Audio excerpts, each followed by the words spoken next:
Have you ever left a conversation feeling as if the ground moved beneath your feet? Promises softened, meaning slid, affection turned to leverage. And in the quiet afterward, a bitter story tempted you. Women always do this. Have you watched your longing for clarity drown in charm or pity?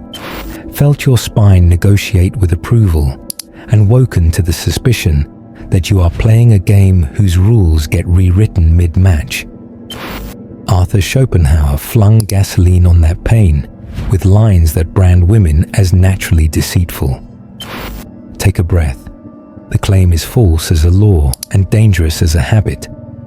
But the sting behind it, a sense of being managed by appearances, is real enough to deserve surgery, not slogans.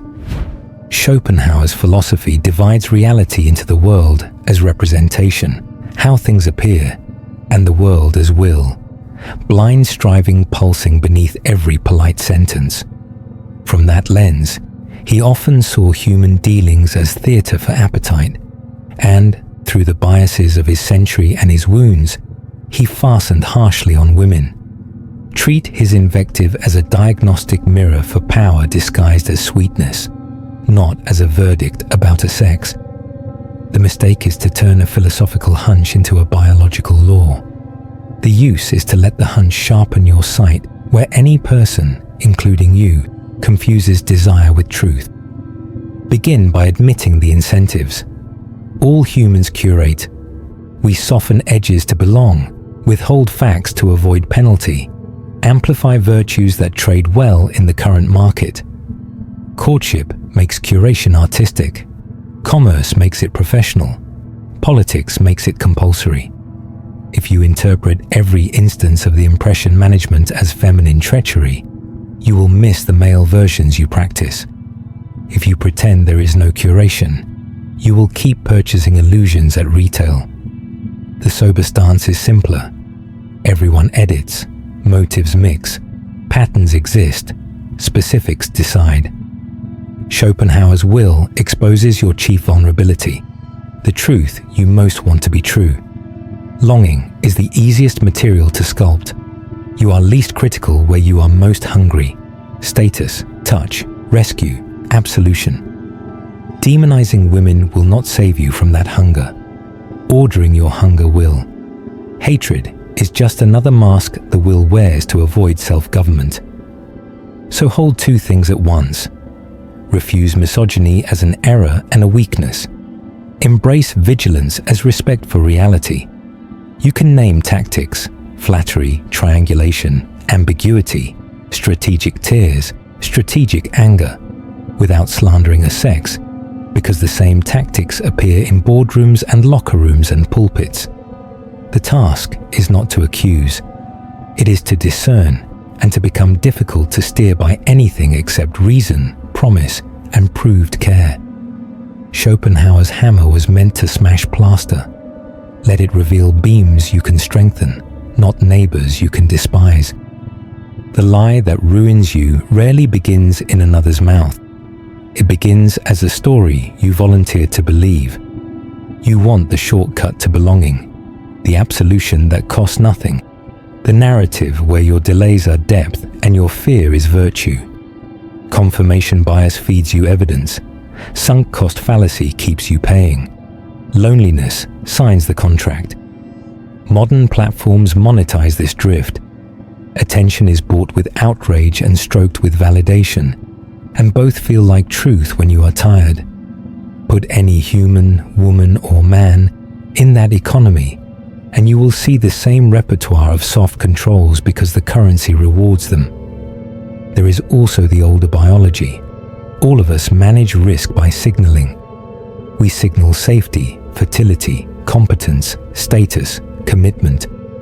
Signals shade into theatre when reputation outruns substance.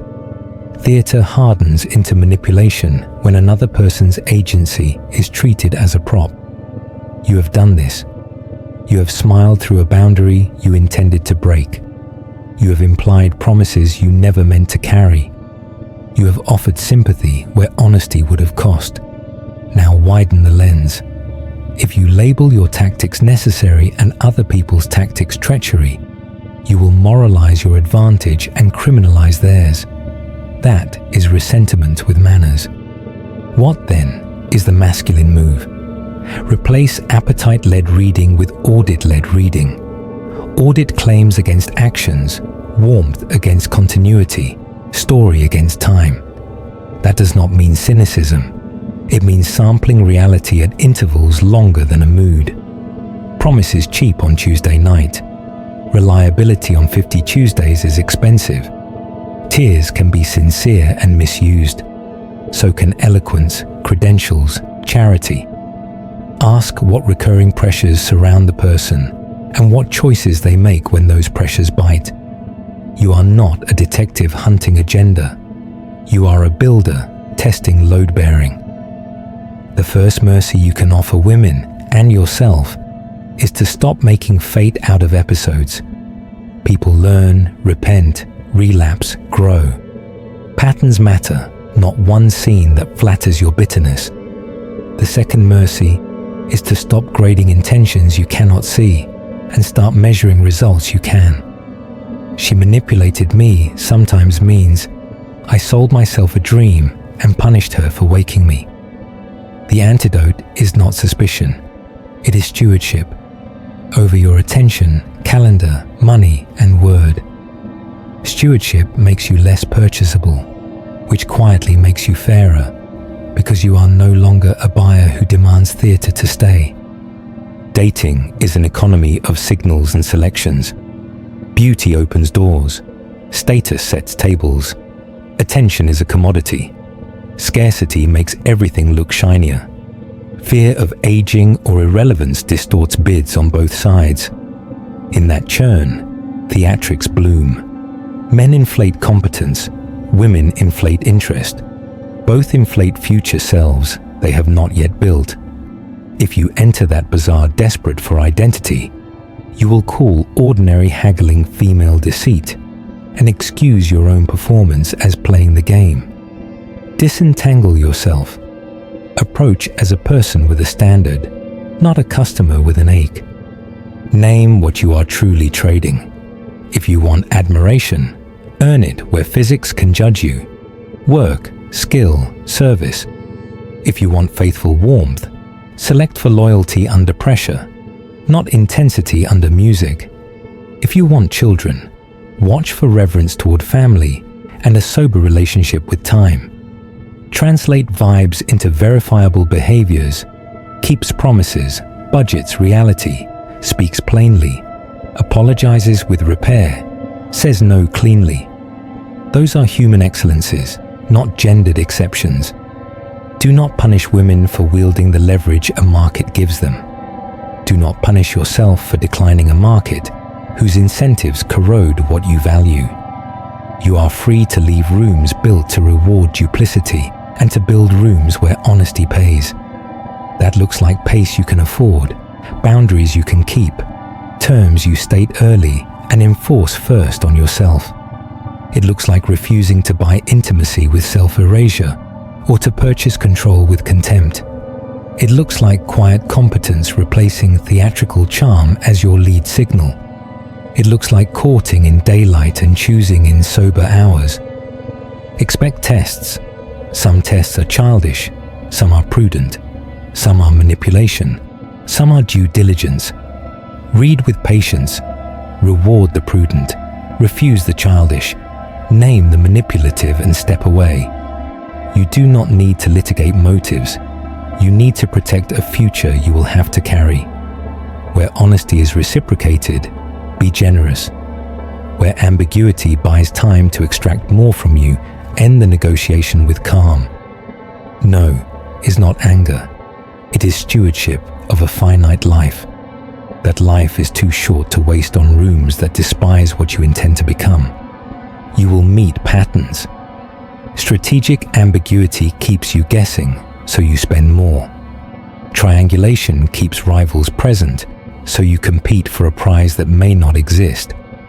Intermittent reinforcement rewards you sporadically, so you chase. Victim costuming trades accountability for sympathy. Moralized guilt makes your standards sound cruel. You will also meet their mirrors in men. Breadcrumbing, future faking, ghosting, moral grandstanding. Memorizing the names matters less than mastering the counterstance. Demand conversions from story to schedule, from promise to practice, from temperature to time. Ask for simple, testable agreements. Meetings set in advance. Decisions put in writing. Money aligned with mouth. Boundaries honored without making you the hall monitor. When agreements fail, look for pattern, not apology. When patterns improve, reward them without keeping score. When patterns persist, leave without sermon. This is not coldness. It is respect for reality and for the other's freedom to be who they are. Now turn the knife inward. Drop your own theater. Stop flattering to purchase peace you cannot afford. Stop implying futures to rent bodies or attention. Stop outsourcing difficult sentences to subtext. State what you want, what you give, what you refuse, and the cost of each. Precision will shrink your audience and enlarge your life. It will also expose where you relied on manipulation to feel powerful. Replace that power with competence. Schopenhauer feared that beneath language there is only will. Prove him wrong by bonding will to word and word to deed. That does not make you naive. It makes you coherent. Coherence is not easily seduced because it does not need mood to proceed. You will still be fooled on occasion. Everyone is. But you will not be captured because your default is to move from impression to inspection to implementation. Truth ceases to be a slogan and becomes a method. Fewer categories, more calendars. Fewer motives guessed, more outcomes measured. Fewer speeches, more standards lived. If you fear manipulation, build a self that is hard to move dishonestly.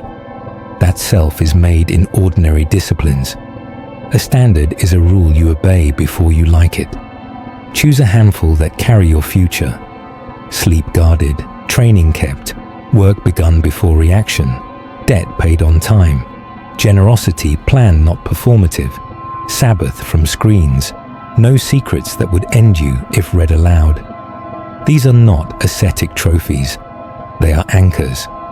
Anchors reduce the number of levers a charming liar can pull, and the number of lies you will tell yourself to avoid today's cost. Let speech become engineering.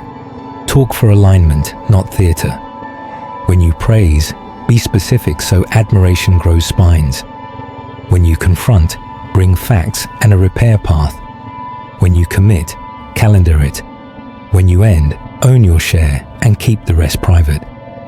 The gossipy man creates the fog he later blames on women and lies. The precise man clears air until what is left can be seen by anyone who wants to see. Steward money like a vow. Budgets are truth rituals. They reveal what you worship and what you lie about. If your spending buys impressions, your life will require constant performance, and you will resent anyone who does not applaud. If your spending funds responsibilities and craft, you will grow quietly formidable and need less flattery to proceed. Manipulation loses leverage on men whose essentials are prepaid and whose pleasures are chosen, not anesthetic. Train your body as a pledge to reality. Strength and endurance do not make you moral. They make you honest about effort, progress, and limit. The gym is a court where gravity cannot be gaslit. If you keep a covenant with iron and air, you will be slower to accept stories that contradict physics in other rooms. You will also be kinder, because a man who has carried weight in the morning is less likely to ask women to carry his refusal by night. The end of this thread is not paranoia. It is clarity robust enough for love. The feminine is not a conspiracy. It is a range of human strengths, receptivity, intuition, nurture, ferocity in defense of what matters, that become destructive only when enthroned or denied. You can meet those strengths without idolatry and without contempt if your house is in order. Idolatry melts you into need. Contempt hardens you into isolation. Both are young. Maturity admires, selects, binds, protects, and lets go when truth requires parting. Schopenhauer's bitterness, contempt oppose. The wary man who trusts nothing and therefore never risks. He mistakes suspicion for wisdom and calls his loneliness superiority. Do not become him. Let his hammer crack your plaster, not your heart. Let his pessimism warn you where charm tries to replace character. Then do the unfashionable thing. Build trust by making yourself trustworthy. Extend it in measured ways to people who earn it, and withdraw it cleanly where facts advise. That approach honors women as subjects rather than whether, and honors you as a man who refuses to be steered by mood. Truth does not abolish romance, it transfigures it. Desire stops pleading to be believed and starts offering something worth believing in. Partnership becomes a craft. Two adults telling the truth faster than fear prefers, protecting each other from becoming performers and keeping promises boringly. Manipulation will still knock. It always does. It will find fewer handles. You will feel less clever and more peaceful. Peace is not dull. It is the quiet strength of a life that no longer needs to hate to be alert. If this touched the place where bitterness was starting to feel like wisdom, write in the comments below the one firm sentence you will live for the next 7 days that pulls you toward truth instead of drama. Like this video and share this video with that one friend who measures you by deeds. Subscribe if you want philosophy that trades flattery for form. And remember, you do not need a theory about women and lies. You need a practice that makes you honest and hard to hustle.